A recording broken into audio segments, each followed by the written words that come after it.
Bom dia, boa tarde, boa noite a todos. A dúvida frequente sobre abordagens policiais e constatação de flagrante delito é a seguinte: no momento da captura, constatou que a pessoa está em flagrante. O agente público ele deve informar o capturado sobre seu direito constitucional de permanecer em silêncio, ou isso deverá ser feito em sede de delegacia de polícia ou termo circunstanciado nos cartórios da polícia militar, onde existir. Esse tema, senhores, quando eu fiz escola de polícia militar, né, há 10 anos atrás, os instrutores falaram que não, que isso daí deveria ser feito só em sede de delegacia de polícia, que o policial militar não estaria obrigado a, a realizar esse tipo de informação ao capturado. Porém, atualmente não é isso que vem decidindo os tribunais superiores. Esse aviso que os policiais deveriam fazer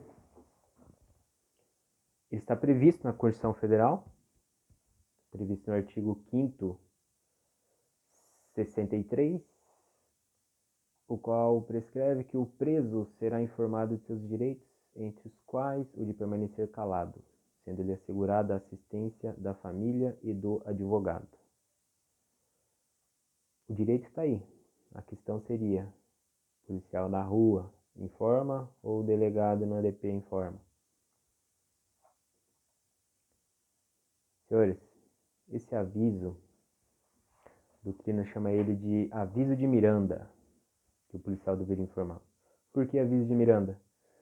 Isso surgiu numa decisão da Suprema Corte norte-americana em 1966. O caso é Miranda versus Arizona. Uma prisão que aconteceu lá no distrito de Phoenix, em Arizona. Os policiais não informaram o direito e o tribunal decidiu, a Suprema Corte acabou decidindo pela ilegalidade da prisão, por não informar os direitos ao detido. E o que uma decisão do Suprema Corte norte-americana tem a ver com o Brasil? Tem tudo a ver, senhores. Os tribunais superiores, STF, STJ, quando eles se deparam com casos de grande repercussão, de difícil repercussão, eles utilizam o direito comparado. Eles utilizam casos de outros países para julgar. O Brasil tem tradição de utilizar muito o direito norte-americano e o direito alemão, né? Quando está diante de alguns casos complexos. E esse é um dos casos. Senhores, desde 2002, o STJ ele já tinha decisões de que essa confissão informal realizada aos policiais, que geralmente é relatada em boletim de ocorrência, em entrevista informal, o abordado confessou a prática de crime. Já o STJ já vem decidindo que isso daí não tem validade jurídica. Essa confissão extrajudicial sem o respeito às formalidades, no caso, a informação do direito de permanecer em silêncio, deve ser um nada jurídico. Ela não deve ter força para condenar ninguém. E é denominado também essa prática é denominada de interrogatório subreptício, por não respeitar as formalidades legais. Né? O STF, recentemente, em 2021, maio de 2021, relatoria do ministro Gilmar Mendes, o tribunal decidiu que o Estado policial, né, ele deve sim, decidiu isso no recurso habeas corpus, ele deve sim informar o conduzido ali, o abordado, sobre os direitos de permanecer em silêncio. E que isso acabaria resultando na ilicitude das provas, se não informado. Em dezembro de 2021, tamanha relevância do caso, o STF ele decidiu através de um Lind Case que esse tema tem repercussão geral. O que isso significa? Quando o STF é chamado a decidir sobre uma questão onde existem vários processos sobre o mesmo assunto, no caso, é isso que a gente está tratando, de informar ou não, no momento da captura, o direito ao silêncio. Chegou vários casos no STF. Quando eles decidem a repercussão geral, o que isso significa? Eles pegam um processo dos vários que existem na casa, esse vai ser o lynch case. O que for decidido nesse processo vai se aplicar a todos os demais com igual pertinência temática. Então, isso já foi decidido em dezembro de 2021. O ministro Edson Fachin falou que esse tema ele deve ser tratado pela corte para bater o martelo sobre o assunto. O tema é de número, se você digitar no Google, você vai achar tema 1185, repercussão geral STF. Qual que é o título? Obrigatoriedade de informação do direito ao silêncio ao preso no momento da abordagem policial, sob pena de ilicitude da prova, tendo em vista os princípios da não autoincriminação e do devido processo legal. Então, o tribunal já selecionou esse caso e não foi decidido ainda em repercussão geral, mas já foi selecionado. Vão decidir a respeito, para bater o martelo sobre o assunto. Mas como já existe essa decisão do tribunal em recurso habeas corpus, de relatoria do ministro Gilmar Mendes, falando, né, que o policial deve sim orientar ali no momento da captura, é bem provável que o tribunal vá por essa linha de entendimento aí. Levando em consideração que já existem decisões do STJ a respeito, né, tornando ilicitude essa confissão, então, na minha opinião, é bem provável que deverá ser seguido esse entendimento aí, pela informação, né, que o policial deveria prestar. Sobre o tema que o STF selecionou, ele diz que a consequência de não informar o abordado seria a ilicitude da prova. E isso tem uma repercussão prática interessante, porque a doutrina clássica ela subdivide, né? A prova ilegal é gênero, sendo subespécies, prova ilícita e prova ilegítima. A prova ilícita seria que era a violação ao direito material, Constituição ou leis, por exemplo, violou a intimidade de uma pessoa para conseguir uma prova, ela é ilícita. E qual é a consequência da caracterização da prova ilícita? É o desentranhamento dos autos daquela prova. E de tudo que decorrer dela, né? E aplica o frutos da outra doutrina norte-americana também, frutos da árvore envenenada, que está previsto no ordenamento jurídico. Se você consegue, se você através de um meio ilícito, por exemplo, uma interceptação telefônica, você consegue descobrir um crime, essa interceptação é ilegal, o que derivou dela também é ilegal. Essa é a regra, né? Existem umas exceções aí, mas a regra é essa. Então, essa é a ilicitude que será decidido pelo STF. Segundo o STF, é ilícita, né? E a ilegitimidade é a violação de direito processual.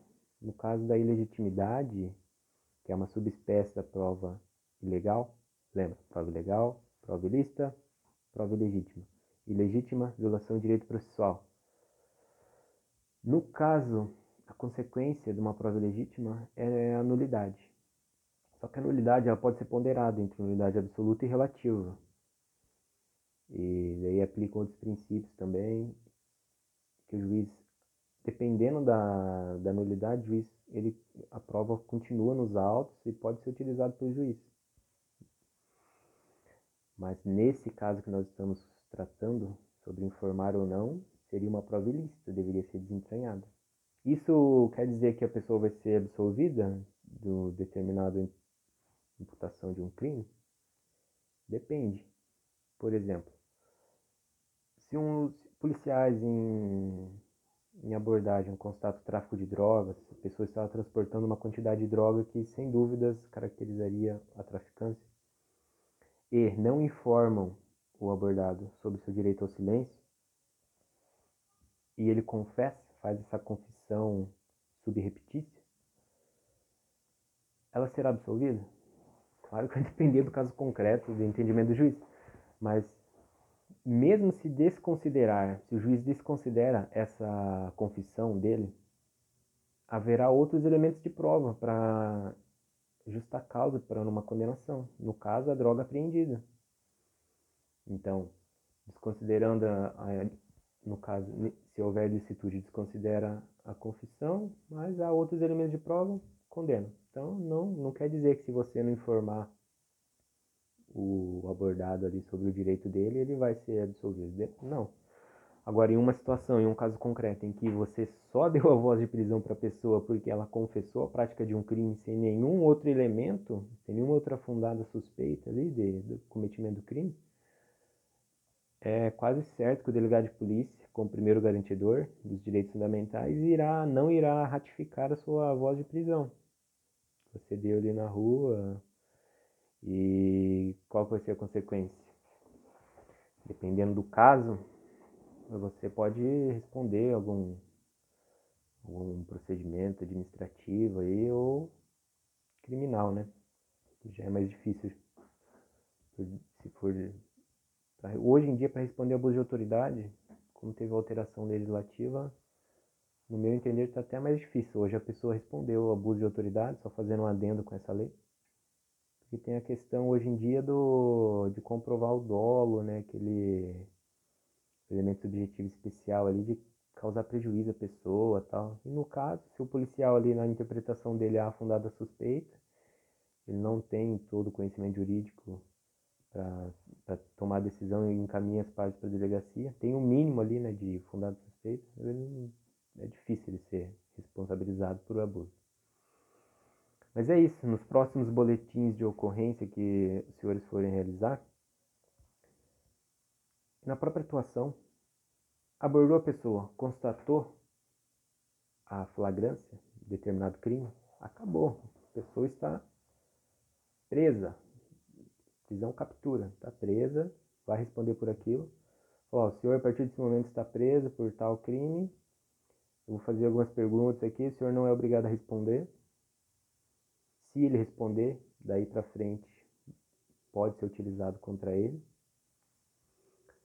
E os senhores citem isso em boletim de ocorrência para corroborar com as outras provas que serão apresentadas ao delegado e futuramente ao juiz, que com certeza será levado em consideração essa confissão. Se mesmo após você adverti-lo do direito de permanecer em silêncio, ele confessou, falou como é que foi a situação, tal, o seu depoimento será válido para eventual condenação.